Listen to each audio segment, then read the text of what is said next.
Hello, my name is Jacob Schulte. There are many natural hazards that occur every year on the surface of the Earth. Floods, tornadoes, hurricanes, and volcanic eruptions are just a few hazards that affect the lives of humans every day. Earthquakes occur many times a day all over the world. While not all of them topple cities and cause fatalities, earthquakes are one of the most unpredictable natural hazards our geosphere has to offer. Last semester, I was lucky enough to study abroad in Costa Rica.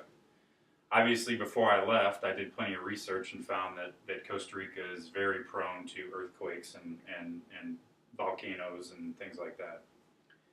The first week I was there, it was about 3 in the morning, and I awoke to my bed shaking uncontrollably, pictures falling off the wall. Honestly, I ran out of the room half dressed and in a panic, and the owner of the house that I was living in said to me, "Hey Jake, welcome to Costa Rica. I hope you enjoyed your first earthquake of many more to come." It was then I realized the awesome power of Mother Nature. Many places that you or I might like to travel, including the mountains, coastlines, and possibly even a cruise on the ocean, make the likelihood of experiencing an earthquake all the more real and all the more possible. In my time living abroad, I experienced earthquakes that I could barely feel, as well as quakes that shook the entire house I was living in or the school that I was attending. Earthquakes are one of the most destructive natural hazards on our planet and can lead to the toppling of cities and the massive loss of life. First of all, let me just give you a little background information about earthquakes. Earthquakes are natural hazards produced by tectonic plate movement, and they occur all over the world. There are three basic types of boundaries that earthquakes occur in.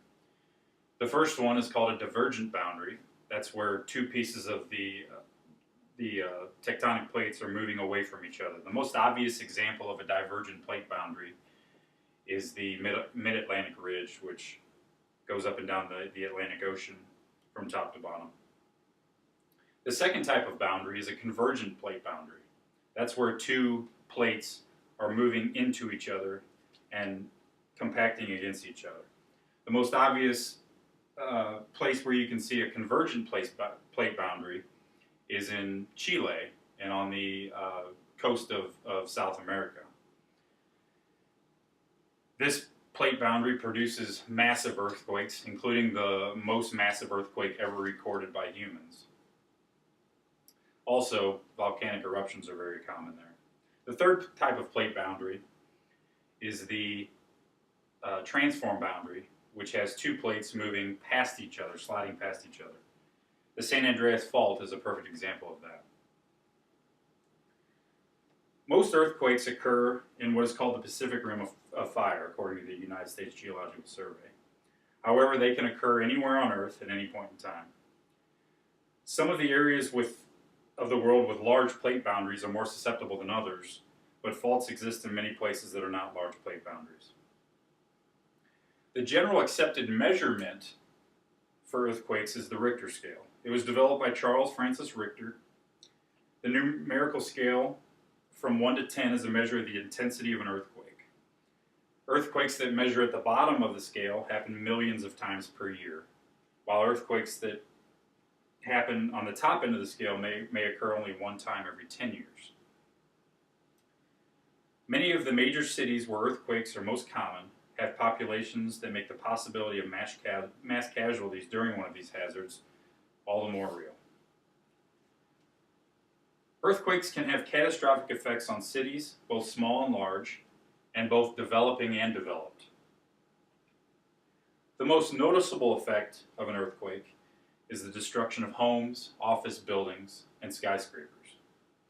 According to the USGS, a 1989 earthquake in San Francisco caused many buildings to collapse, but also caused major damage to bridges as well as the highway system. In the event of a large earthquake, the destruction of a city is not limited to buildings, but also infrastructure, including pipes, water pipes, gas lines, and sewer systems.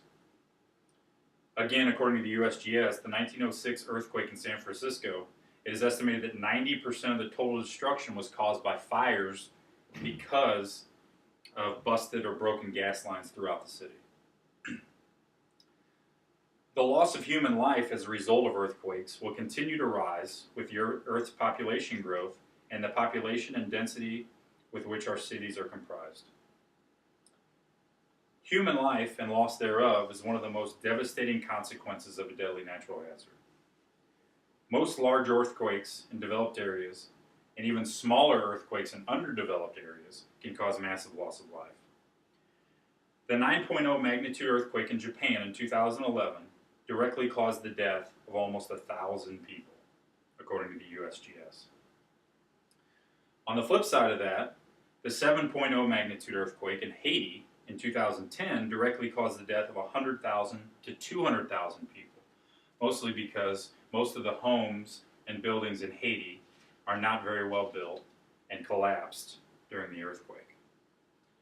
Oftentimes, natural hazards that are produced by an earthquake, such as landslides and tsunamis, are the main reason for the staggering numbers of human lives lost. The 2004 earthquake in Indonesia caused a tsunami that was responsible for taking as many as 230,000 lives in 15 different countries. Even with history as a guide, humans believe that through building techniques and better preparedness, earthquakes can be manageable to a city. This often leads to greater population, increasing the likelihood of greater loss of life. Unfortunately, many of the world's most beautiful places to live and to visit owe their beauty to great geological work. However, this also means these places are prone to geological hazards. Even with a long history of earthquake hazards, these cities and areas continue to see massive population growth. The frequency and power of earthquakes all over the world are destined to have major effects on the building and the safety of our cities. The awesome power of the Earth's processes can lead to the development of unbelievably beautiful things, including the mountains, sandy beaches, and bodies of water. However, this awesome power can also completely devastate cities and entire countries in the blink of an eye. Earthquakes are very powerful natural hazards caused by the constant motion of tectonic plates that cause major structural damage to buildings, as well as the death of many people in the area and around the quake. As you venture away from North Dakota for your family vacation or your weekend getaway to the coastline or another country, remember that if you feel that uncontrollable shaking, you may just be in the middle of what may turn out to be in history another large earthquake.